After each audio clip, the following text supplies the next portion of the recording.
Bismillahirrahmanirrahim. Assalamualaikum warahmatullahi wabarakatuh.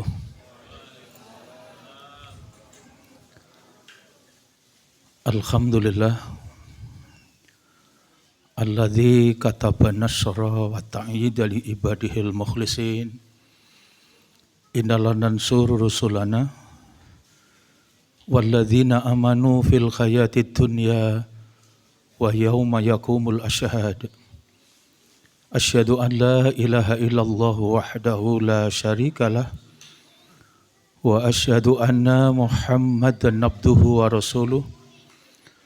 Allahumma salli wa sallim wa barik ala nabiyyina wa rasulina Muhammad wa ala alihi wa ashabihi alladhina jahadu fillahi haqqa jihadih fakataba lahum rabbuhum izzad dunya wa sya'adatal uqba yauma la yanfa'u malun wala banunun illa man atallaha biqalbin salim.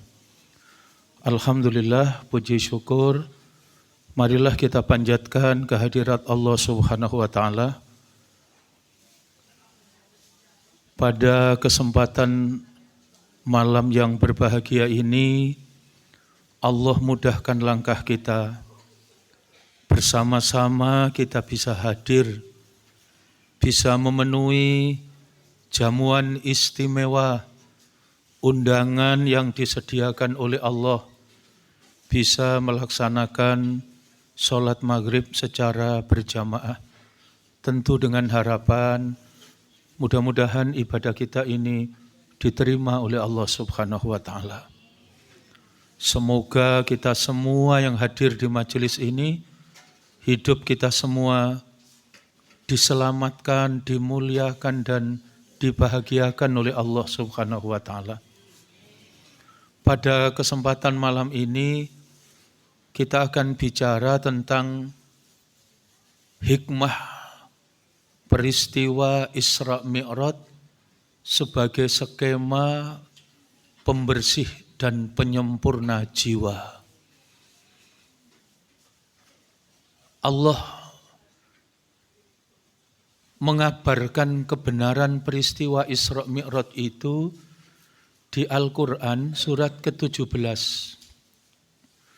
Surat Al-Isra di ayat yang pertama. Dan yang istimewa ternyata dari peristiwa Isra Mi'raj itu Allah berikan kepada kita ibadah yang sangat istimewa yang perintahnya langsung diberikan oleh Allah. Yaitu 17 rakaat dari 5 waktu yang disediakan oleh Allah. Yang dengan 17 rakaat itu betul-betul Allah mau memuliakan hidup kita. Menjadikan kita ini orang yang taat kepada Allah. Dan dengan ketaatan itu merupakan jalan kemuliaan yang mengantarkan kebahagiaan. Yang kedua, betul-betul Allah mengantarkan kepada kita agar kita ini mampu bersyukur atas semua nikmat yang diberikan oleh Allah dan rasa syukur itu menjadi pintu dibukakannya kebahagiaan oleh Allah.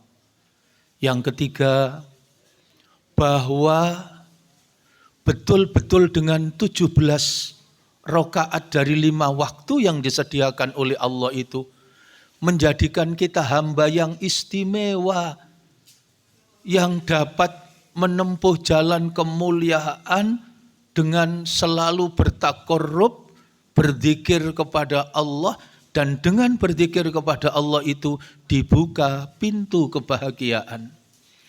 Panjenengan bisa pirsani di Al-Quran surat ke-91, surat Asy-Syams ayat 7, ayat 8, ayat 9, sampai dengan ayat yang ke-10. Di mana di ayat itu Allah tunjukkan siapa kita. Maka Allah kemudian berikan petunjuk di ayat yang ketujuh itu. Wa nafsi wa ma sawwaha. Ayat yang ke-8. Fa'alhamaha fujuraha wa taqwaha. Ayat yang ke-9. Qad aflaha man zakkaha. Ayat yang ke-10. Wa qad khaba man dassaha. Manusia itu jiwa yang disempurnakan oleh Allah. Karena itu Allah bimbing, Allah tunjukkan, Allah berikan petunjuk. Fujuraha, ini jalan kehinaan. Wa taqwaha, dan ini jalan kemuliaan. Siapa orang yang bertakwa itu? Orang yang menempuh jalan kemuliaan itu. Taqwallah ayyuta'ah. Orang yang bertakwa itu adalah orang yang hidupnya taat kepada Allah. Yang kedua, taqwallah wa yuskara fala yukfar. Orang yang bertakwa itu betul-betul dalam hidup selalu bersyukur kepada Allah. Dan yang ketiga, taqwallah wa yudkara fala yunsa. Orang yang bertakwa kepada Allah itu orang yang dalam hidupnya tidak pernah lalai, selalu ingat kepada Allah Subhanahu wa taala. Maka 17 rakaat dari 5 waktu yang ibadah ini oleh-oleh dari peristiwa Isra dan Mi'raj itu betul-betul mengantarkan menuju jalan kemuliaan, menjadi orang yang taat kepada Allah. Sebab kalau panjenengan pirsani di Quran surat ke-48, surat Al-Fat, di ayat yang ke-29, ciri dari umat Nabi Muhammad itu adalah orang yang taat, tunduk dan patuh, rukuk dan sujud kepada Allah. Kemudian dari rukuk dan sujudnya itu mampu mengantarkan menjadi pribadi yang mulia, yang selamat dari jalan kehinaan, dan tetap menjaga, merawat hidup dalam kemuliaan, menjadi orang yang bertakwa kepada Allah, yaitu orang yang taat, tunduk dan patuh kepada Allah, sehingga dengan ketaatan itu membawa dirinya menggelar sajadah panjang dalam kehidupan.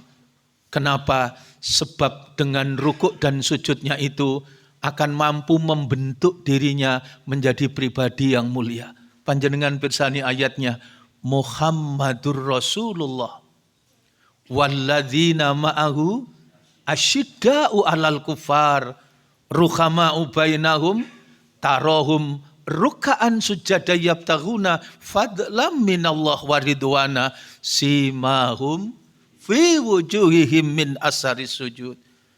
Itulah umat Nabi Muhammad yang on the track, yang betul-betul tegas terhadap segala ketimpangan, segala kekacauan, segala keburukan yang disebabkan oleh orang yang kafir kepada Allah. Yang kedua, hidup nyaman, tenang, damai, ruhama ubainahum, mampu mengalirkan kehidupan marhamah, kehidupan yang penuh dengan kasih sayang. Dilihat dan dirasakan betul bagaimana ada seorang hamba, saudara, stroke 10 tahun, tapi dia harus menyusuri jalan karena tidak ada pilihan lain. Dia harus memenuhi kebutuhan anak dan istrinya, maka dia harus tertatih-tatih. Maka dia ulurkan tangan untuk itu. Dia hidup dengan penuh kasih sayang. Dia mengalirkan kegembiraan, senyum, kebahagiaan, meringankan penderitaan orang lain bersama-sama dengan orang yang taat, tunduk dan patuh kepada Allah. Itu umat Nabi Muhammad, ruhama ubainahum. Berikutnya apa? Tarohum ruk'an sujada. Engkau lihat mereka sholat. Ciri umat Nabi Muhammad itu sholat. Yang membedakan ini mukmin, yang membedakan ini kafir, itu adalah sholat. Jika meninggalkan sholat, maka dia dikelompokkan menjadi golongan orang-orang yang kafir. Bainal abdi wal kufri tarkus sholah. Yang membedakan ini mukmin apa kafir, meninggalkan sholat. Faman tarokaha, Maka barang siapa yang meninggalkan sholat faqad kafar, maka dia dikelompokkan jadi golongan orang kafir. As-sholatu imaduddin. Sholat adalah tiang agama. Yang menegakkan sholat berarti dia menegakkan agamanya. Dan yang meninggalkan sholat berarti dia merobohkan agamanya. Ciri umat Nabi Muhammad apa? Rukuk dan sujud. Dan rukuk dan sujudnya itu bukan sesuatu yang pasif. Tapi rukuk dan sujudnya tadi apa? Simahum fi wujuhihim min asari sujud. Nampak pada raut muka mereka apa? Sibghah, celupan, pewarnaan, pembentukan pribadi yang indah, pribadi yang mulia dari rukuk dan sujudnya kepada Allah. Tentu berbeda. Orang yang rukuk dan sujud kepada Allah dengan orang yang tidak rukuk dan sujud kepada Allah. Orang yang rukuk dan sujud, pagi-pagi buka toko, berangkat ke pasar, atau ke kantor, atau kemana saja dia mendedikasikan pekerjaannya, maka orang yang tidak rukuk dan sujud, yang ada di pikirannya apa? Dia hanya sekedar mencari untung, mencari uang, mencari maisha untuk kebutuhan anak istri dan keluarganya, selesai. Tapi orang yang rukuk dan sujud kepada Allah, dia mengerti bahwa ketika dia ke kantor, ketika dia ke pasar, dia tidak hanya sekedar itu, tapi dia sedang beribadah kepada Allah. Maka tidak mungkin apa Pak? Mengurangi timbangan. Tidak mungkin kalau dia menipu, tidak mungkin kalau dia berdusta, tidak mungkin kalau dia menyalahgunakan jabatan. Kenapa? Sebab terpancar pada pribadinya, pribadi yang mulia, yang terawat dan terjaga, terhindar dan terselamatkan dari segala perbuatan dosa, perbuatan keji, perbuatan munkar. Maka panjenengan bisa pirsani di Quran surat ke-29, surat Al-Ankabut, ayatnya ayat yang ke-45. Maka di situ diingatkan apa? Allah menunjukkan aqimis sholah, inna sholata tanha anil faksya'i wal munkar. Sholat itu akan mampu mendesain pribadi, menjadi pribadi yang dibersihkan dari segala penyakit-penyakit rohani, dicegah dan diselamatkan apa? Dari segala perbuatan dosa, dari perbuatan keji, dari perbuatan munkar. Karena itu Rasul mengingatkan kepada kita, orang yang sholat itu diantarkan oleh Allah menjadi pribadi yang betul-betul pribadi yang terawat dan terjaga. Kalau ada orang sholat kemudian dia tetap melakukan dosa, apa yang disabdakan oleh Rasul? Malam tanhahu sholatuhu anil faksya'i wal munkar lam yazidhu sholatuhu indallah illa maktan wa bu'dan. Siapa yang sholat tapi sholatnya tidak mampu membentuk pribadi yang mulia, menyelamatkan dirinya dari segala perbuatan dosa, dari segala perbuatan keji, dari perbuatan munkar, lam yazidhu sholatuhu indallah. Sungguh dia tidak mendapatkan apapun dari sholatnya di sisi Allah, kecuali dua. Apa yang dia dapatkan? Illa maktan, kecuali kebencian Allah. Na'udzubillah.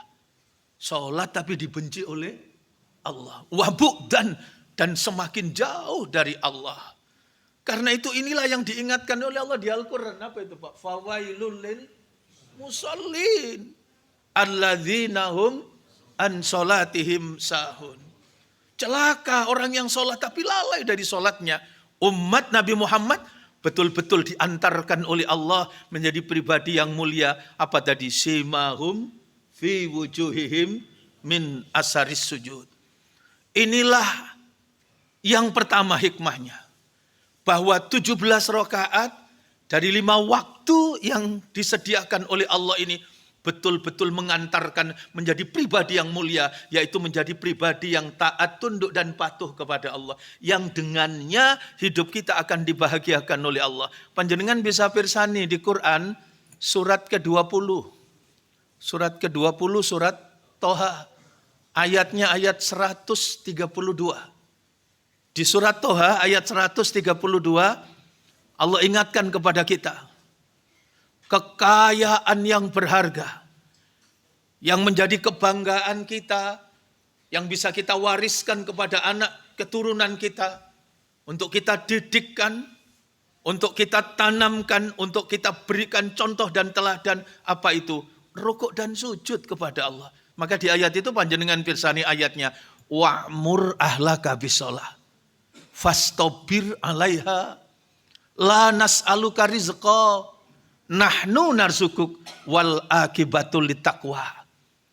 Perintahkan kepada ahlimu. Perintah itu kan tidak hanya sekedar mengangkat tangan, tunjuk, tapi perintah itu mengenalkan, mendidik, menanamkan, mengajarkan, membiasakan, memberikan contoh.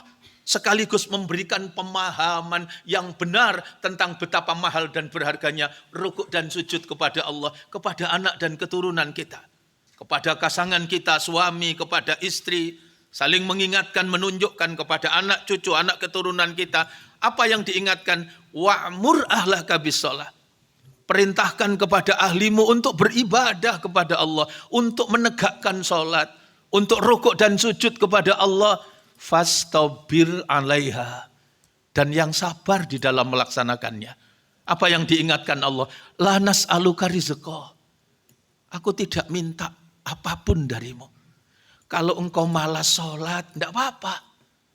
Satu keluargamu tidak ada yang sholat, aku juga tidak rugi. Jangankan hanya satu keluarga, satu kampung tidak ada satupun yang rukuk dan sujud kepada Allah, tidak mengurangi sedikit pun kekuasaanku. La nas'aluka rizqa.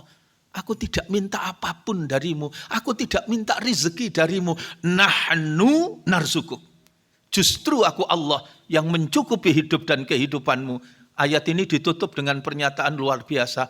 Wal akibatul litaqwa. Kebahagiaan, kegembiraan itu akan diberikan oleh Allah bagi siapa? Orang yang menyelamatkan dirinya dari dalam kehinaan dan tetap menjaga dan merawat hidup dalam kemuliaan, yaitu orang yang bertakwa kepada Allah. Inilah yang ditunjukkan oleh Allah kepada kita. Maka betul-betul 17 rakaat dari 5 waktu yang disediakan oleh Allah, Allah membersihkan jiwa kita, menjadi tetap hamba yang dimuliakan Allah, menjadi orang yang bertakwa kepada Allah, yaitu apa? Menjaga ketaatan dan kepatuhan kepada Allah. Yang kedua, 17 rakaat. Oleh hikmah dari peristiwa Isra dan Mi'raj itu betul-betul mendidik dan mengantarkan kita bahwa rukuk dan sujud itu bukti dari orang yang bersyukur kepada Allah. Coba bandingkan pirsani surat apa itu? Surat Quraisy itu. Li'ila fi Quraisy ila fihim rikhlatas syita'i was-shaif. Yang berikutnya kan fal ya'budu rabb hadzal bait. Ini buktinya. Allah kasih contoh tidak main-main. Yang diberikan contoh itu Quraisy, suku Quraisy. Sebab kata-kata Quraisy itu selalu identik dengan sesuatu yang besar. Coba panjenengan lacak di mana saja kata Quraisy itu. Dari kosakata apa saja itu ketemunya mesti besar, tidak ada yang kecil. Bahkan dalam kitab-kitab klasik itu juga ketika nyebut Quraisy itu selalu diidentifikasikan dengan yang besar. Contoh ada sebuah riwayat itu begini, idza jaa yaumal qiyamah, besok ketika datang hari kiamat, kharaja min jahannam, maka dikeluarkan oleh Allah dari neraka jahanam. Apa yang dikeluarkan? Ismuhu Quraisy katanya, yang bernama Quraisy. Apa Quraisy? Min waladil akrobi. Sejenis anak kalajengking. Tapi yang menarik, begitu namanya Quraisy dijelaskan itu tuluhuma baina sama'i wal ard wa urduhu minal masyriqi ilal maghrib. Yang gedenya itu memenuhi bumi, sak bumi. Jadi Quraisy itu selalu identik dengan besar. Maka di situ Allah tunjukkan li'ila fi Quraisy dalam tafsir, li itu li taklil. Li taklil itu kalimat bersyarat. Jadi lebih luar biasa lagi ketika itu dirangkai dengan kata ilaf. Apa ilaf? Ilaf itu bukan nikmat kecil, bukan nikmat biasa, tapi sesuatu yang luar biasa. Apa Pak kata orang sekarang? Limited edition. Jadi ini betul-betul spesial. Diberikan hanya kepada orang Quraisy. Apa yang diberikan kepada orang Quraisy dan tidak diberikan kepada kita? Apa Pak? Awak dewe dikai jalan Jepara. Di sana dikasih kota Mekah. Loh coba kurang apa? Dipilihkan oleh Allah kota Mekah bagi orang Quraisy yang di Quran disebutkan apa itu? Wahadal baladil amin. Ya Allah. Kemudian apa lagi Pak? Diberi Ka'bah. Ka'bah ditempatkan di tempat mereka. Apalagi diberi sumur Zam-Zam. Kurang apa? Demikian luar biasa. Yang lebih luar biasa lagi, kepada mereka, di tengah-tengah mereka, dilahirkan penutup para nabi dan rasul, Nabi Muhammad SAW. Tapi apa yang dia lakukan? Mestinya mereka bersyukur. Tapi nabi itu sampai berapa itu Pak di kota Mekah? 13 tahun. Coba panjenengan bisa bayangkan. Nabi itu dikoyo-koyo 13 tahun oleh orang Quraisy. Nabi dakwah itu dihalang-halangi, bukan hanya dicaci maki. Coba panjenengan rasakan, ya lek dodol beras Pak, sembako. Ini menyampaikan kebenaran yang bersentuhan dengan dirinya. Apa gak abot Pak? Cerita, aku ini nabi, rasul, utusan Allah. Terus yang diomongi, gak apa-apa takon. Kira-kira coba. Loh, kan gak mari kebentuk beton, misalnya begitu. Itu dicerikan, mas dicaci maki, yang dikatakan kamu orang yang begini, ikut coba. Dan itu tidak 1 hari, 2 hari Pak, 13 tahun. Coba panjenengan bisa bayangkan. Ibu-ibu aja loh, kalau mau punya acara terus mari ngono wis ngetokno duwe akeh Pak, nang salon, dipercantik dirinya. Tiba-tiba begitu turun teko mobil, disopo tanggane. Ya Allah Mbak, gak tambah ayu sampai tambah elek. Gak pantes Mbak, kono maneh. Ya Allah Mbak, gak pantes. Kira-kira Pak, lek sing ngomong ngono wong sak kampung, terpengaruh enggak ibuke? Ya mesti ngocoi balik ping 7. Aku elek temen bae kan begitu ya. Ini juga dikatakan gitu, kamu majnun, dikatakan begitu. Terus Nabi ibadah dibleki kotoran 13 tahun Pak. Di tahun sebelum peristiwa Isra Mi'raj. Peristiwa Isra Mi'raj itu tahun 10 kenabian. Bukan 10 Hijriah, tapi 10 kenabian. Tahun pertama, tahun kedua, tahun ketiga, sampai tahun ke-10. Sampai kemudian tahun ke-13, Nabi hijrah dari kota Mekah ke kota Madinah. Yang menarik, sebelum ini Pak, Nabi itu sampai golek tempat lain. Maka dicari Taif. Di tempat mana saya bisa berdakwah? Mekah rasanya sulit. Maka Nabi pilih Taif. Berangkat berdua sama pembantunya itu. 10 hari Pak di Taif. Coba panjenengan bisa bayangkan. Ternyata di Taif penerimaan mereka tidak jauh berbeda dengan di kota Mekah. Yang saya bayangkan itu, Masya Allah Pak. Begitu Nabi tidak diterima, disambut dengan baik di Taif, Nabi kembali.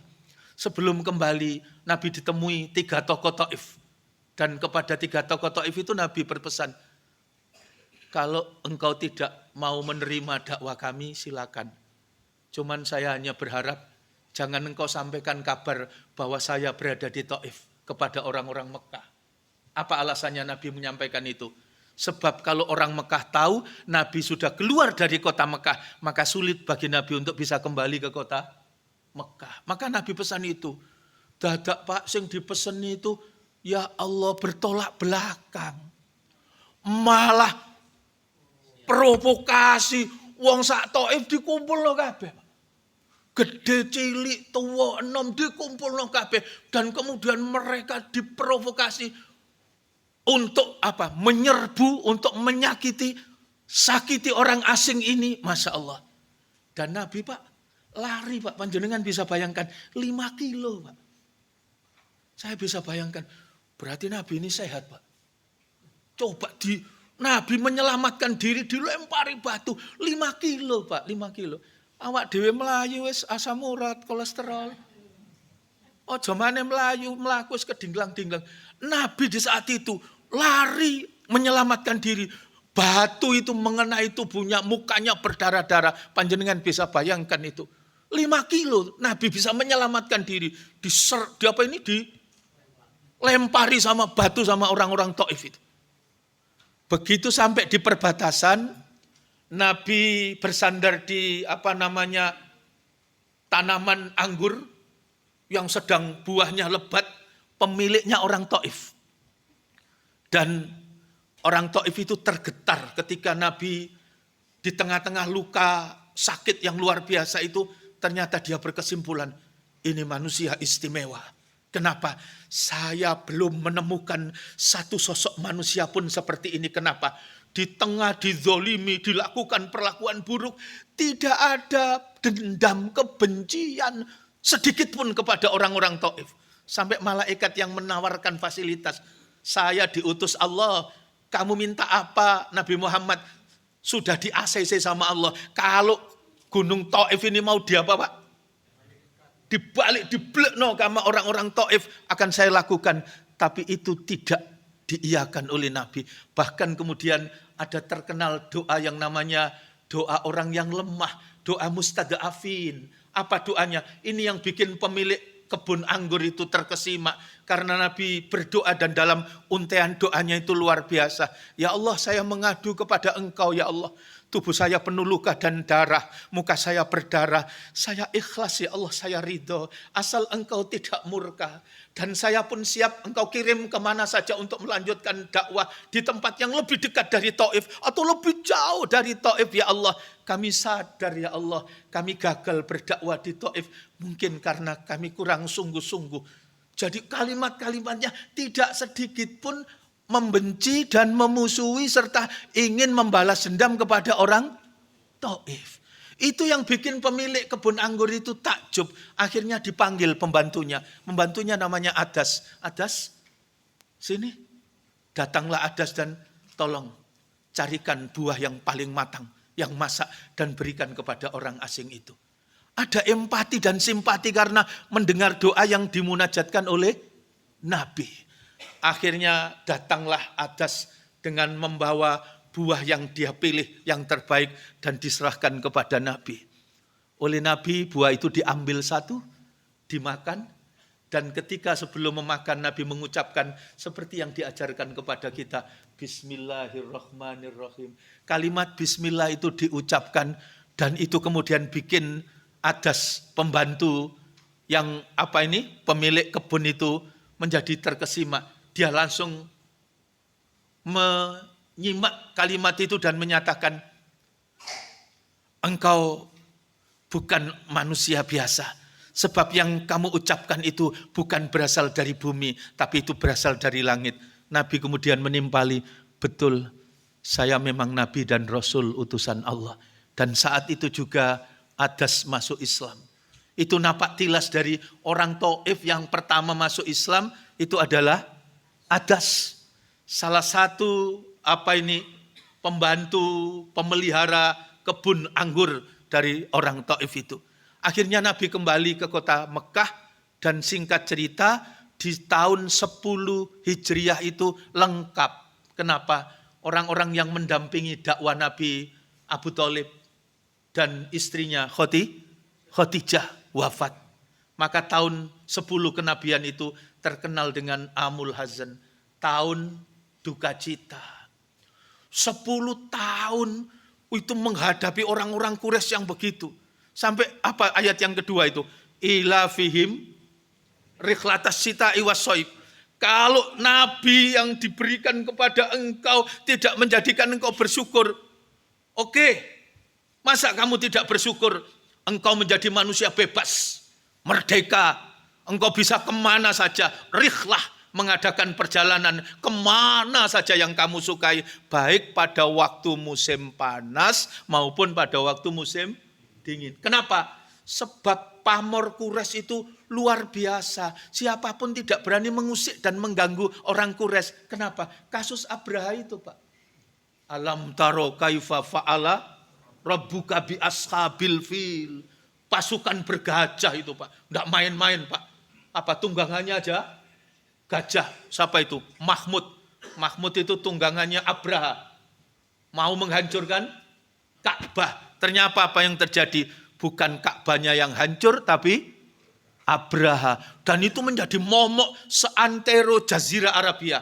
Orang akan berpikir 1000 kali untuk akan mengusik dan mengganggu orang-orang Quraisy. Sehingga orang Quraisy menjadi aman. Mestinya itu menjadikan orang Quraisy bersyukur.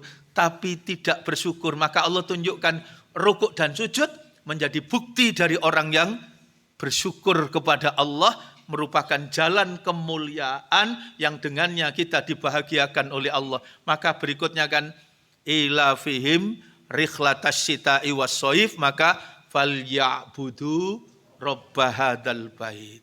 Dan itu sampai tahun ke-13, Pak. Kalau kita ingin tahu betapa mokongnya orang Quraisy, tahun ke-13 kenabian sebelum Nabi hijrah, itu turun Al-Quran surat ke-55. Surat ke-55 itu surat Ar-Rahman. Jadi 13 tahun kenabian. Dan di ayat 13, jadi tahun ke-13 ayatnya ayat 13. Surat ke-55 surat Ar-Rahman, Allah sampai mengajarkan diulang-ulang oleh Allah. Tidak kurang dari 31 kali. Fabi ayyi ala rabbikuma tukadziban. Maka nikmat Tuhanmu yang manakah yang kamu dustakan? Nikmat Tuhanmu yang mana yang kamu tidak syukuri? Itu loh, sampai berapa levelnya? Level 13, Bu. Ada anak soleh itu, ayo nak sholat, langsung berangkat. Ada yang sampai 2 kali, loh kok belum berangkat? Ayo sholat, berangkat. Cukup 2 kali. Ono sing mokong, Pak, sampai iki berapa? 13 kali gak nyantol-nyantol, Pak. Dinasehati pertama apa? Ar-Rahman. Masa kamu tidak kenal aku, Ar-Rahman? Dulu kamu siapa? Sel telur, sperma, nempel di dinding rahim bundamu. Aku rawat, aku jaga. Kemudian kamu jadi makhluk terbaik.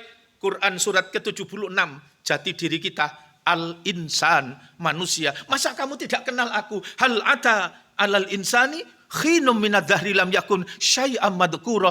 Inna khalaqnal insana min nutfati amsyaj nabtalihi faj'alnahu sami'an basyira. Inna hadainahu sabila imma syakira wa imma kafura. Ada yang bersyukur, ada yang kufur.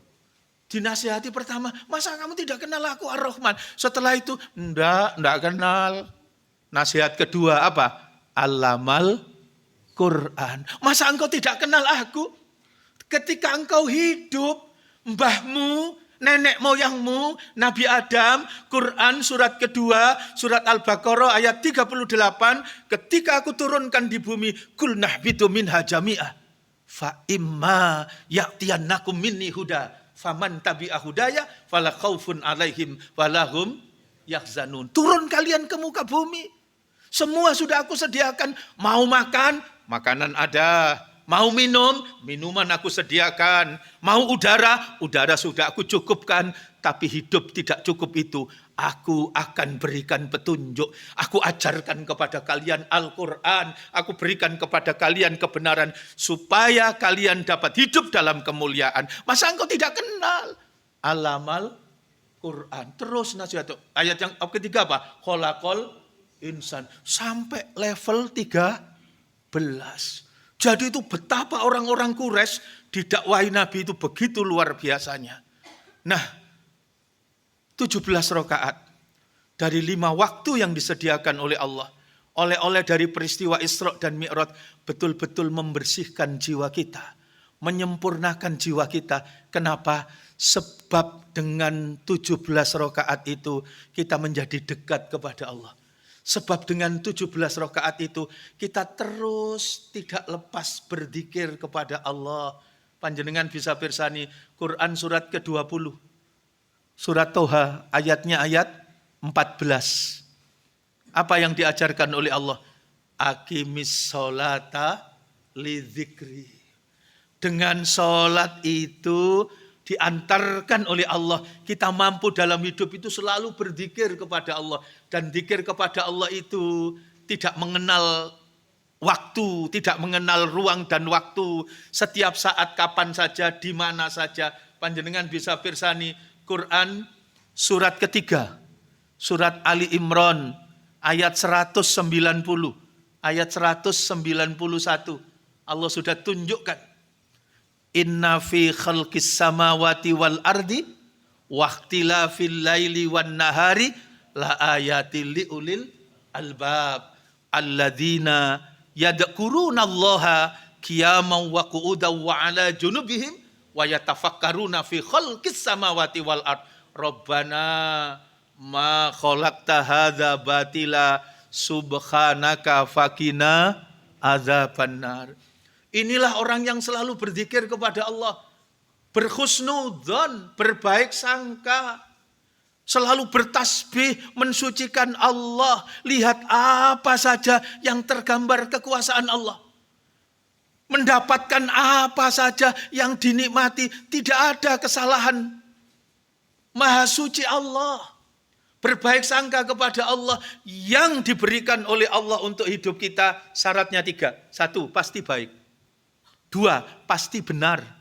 3, pasti indah. Dengan kata lain, yang diberikan oleh Allah untuk hidup kita. 1, tidak ada yang salah. 2, tidak ada yang buruk. 3, tidak ada yang jelek.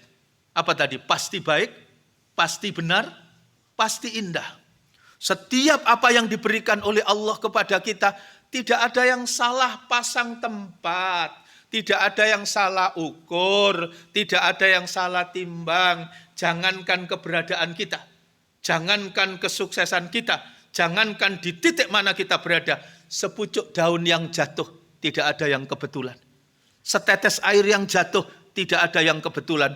Maka bagi orang yang selalu ingat kepada Allah, orang yang selalu berzikir kepada Allah, yang tergambar adalah hikmah dari setiap apa yang diberikan oleh Allah. Kemudian lesannya basah, bertasbih kepada Allah. Apa yang diucapkan tadi, Pak? Rabbana ma khalaqta hadza batila subhanaka faqina adzabannar. Karena itu seorang mufassir besar, Imam Asy-Syuyuti, beliau memberikan penjelasan. Jika peristiwa Isra dan Mi'raj itu ditempatkan di Quran surat ke-17, maka pengantar dari surat peristiwa itu ada di surat sebelumnya. Surat sebelumnya itu apa? Surat ke-16. Di surat ke-16 itu An-Nahl. An-Nahl itu artinya lebah. Dan yang menarik, di Quran itu Allah memberikan nama-nama surat itu dengan nama-nama serangga kecil. Contoh, surat ke-29, surat Al-Ankabut. Al-Ankabut itu laba-laba. Al-Ankabut itu laba-laba. Rumahnya indah. Tapi di Al-Quran dijelaskan, serapuh-rapuh dan sejelek-jeleknya rumah adalah rumah laba-laba. Kenapa? Sebab di situ bukan hanya tidak mampu melindungi penghuni rumahnya dari panas dan hujan. Tapi yang lebih parah, di dalam rumah itu ada praktek perbuatan keji dan perbuatan mungkar. Apa yang menjadi contoh? Laba-laba jantan itu kalau pulang di rumah ketemu sama laba-laba betina, terus laba-laba jantan dan betina itu bersenang-senang melepaskan syahwatnya. Setelah itu apa yang terjadi? Laba-laba jantan akan dimangsa oleh laba-laba betina. Tidak hanya itu, anak-anaknya itu sebagian besar juga dimangsa oleh induknya. Penghuni rumahnya saja tidak aman. Ada kekejian. Contoh, ada kehidupan manusia, baik masyarakat yang besar atau kecil, yang ternyata di dalamnya apa? Perbuatan keji, perbuatan mungkar. Ada tak, Bu? Ya, katanya cinta sama istrinya, tapi istrinya muti. Masya Allah. Perbuatan seperti itu. Yang kedua, surat ke-27.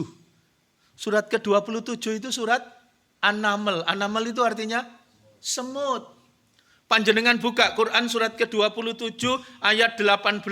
Itu Allah memberikan gambaran tentang rumah semut, sarang semut.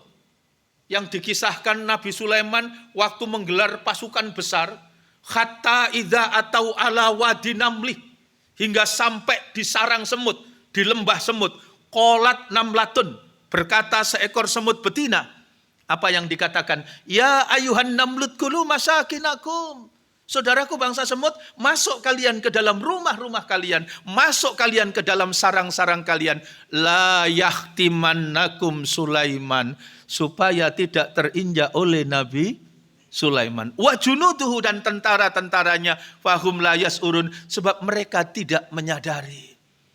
Nabi Sulaiman mendengar komando dari Ratu Semut itu.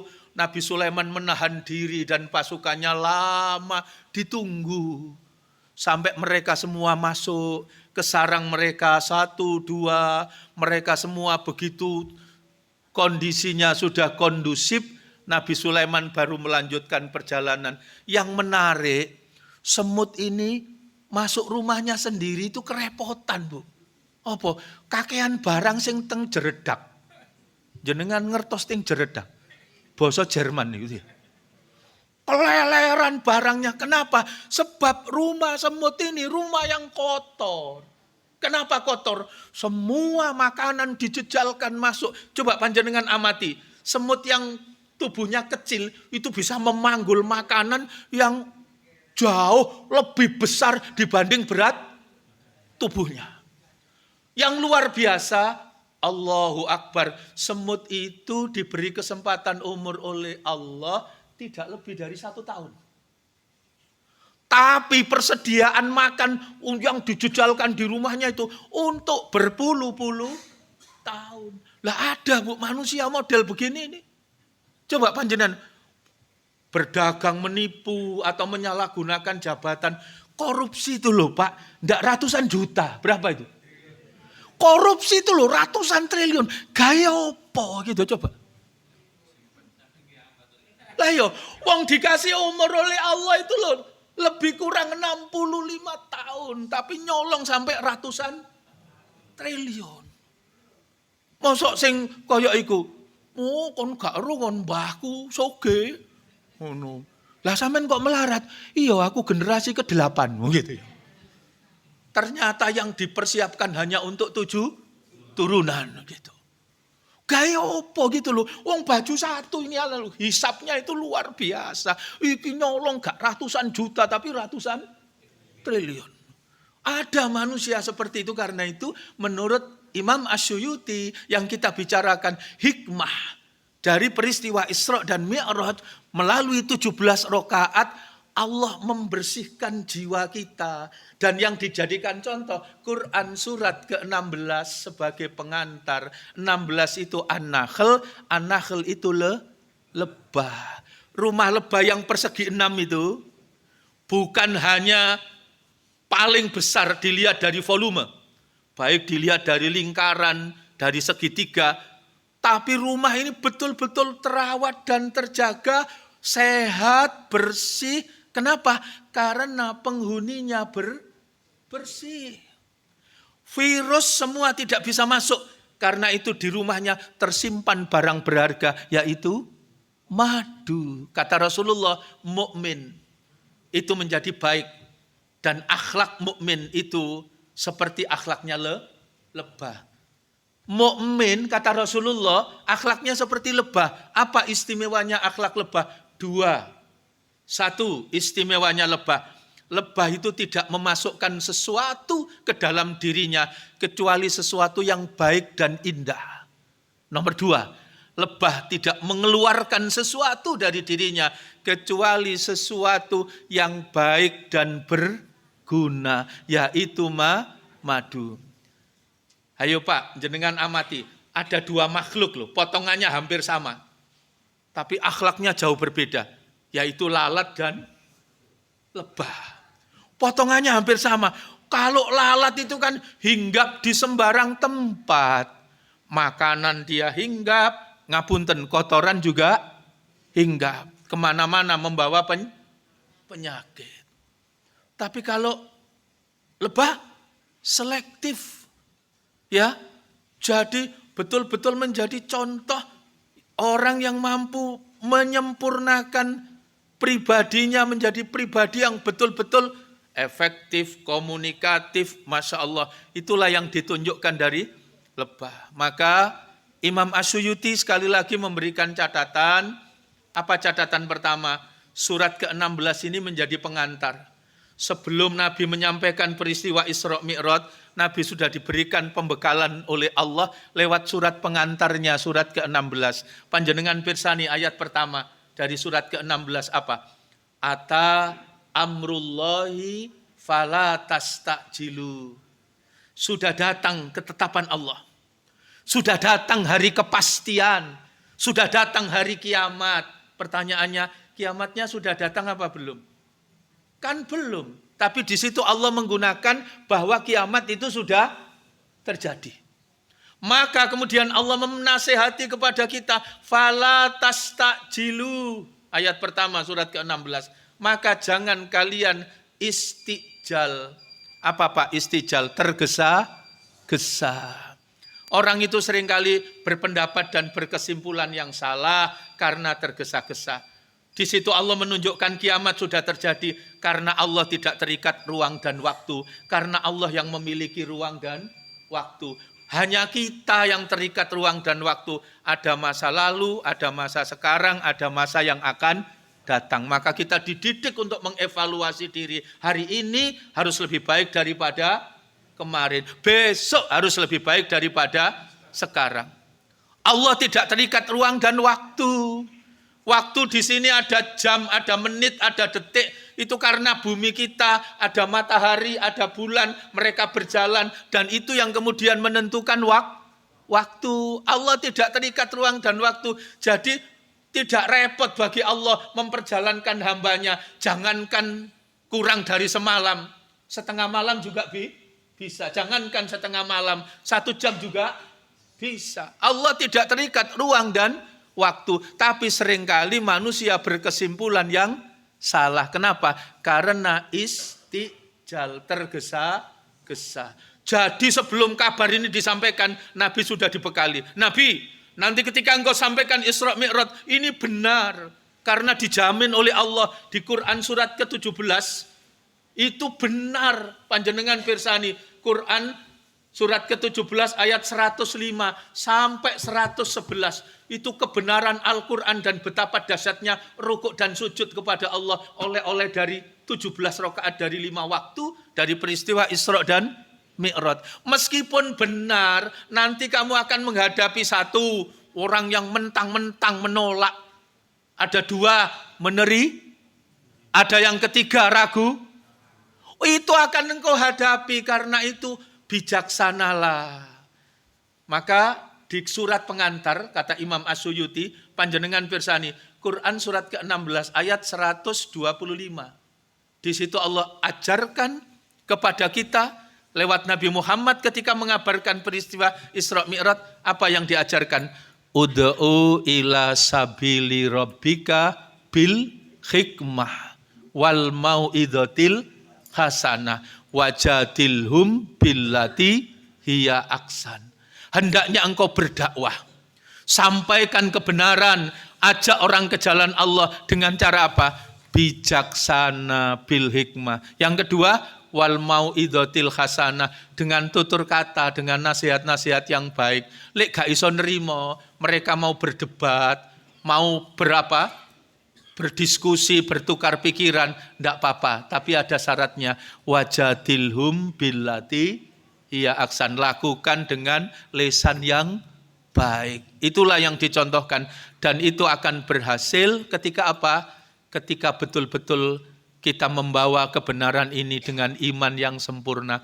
Maka terakhir di surat pengantar, kata Imam As-Suyuti, di surat keberapa? 16, ayat 126, 127, ayat 127, ya. Surat An-Nahl itu ada berapa ayat? 128. Di penghujung ayat itu yang Allah tegaskan apa? Wasbir wama sobruka illa billah. Maka dididiklah Nabi Muhammad untuk bersabar ketika menjalani dakwah itu. Apa sabar itu? Artinya dakwah itu lakukan dengan iman yang sempurna. Karena di sabar itu kan tempatnya di mana, Bu? Innallaha ma'as sobirin. Tidak main-main, itu dibersamai sama Allah. Kita bisa bayangkan betapa dekatnya dengan Allah bagi orang-orang yang menjalani hidup dengan penuh kesabaran. Mudah-mudahan apa yang kita bicarakan pada kesempatan malam ini Allah berikan rahmat kepada kita semua. Menjadikan tambahan ilmu yang bermanfaat.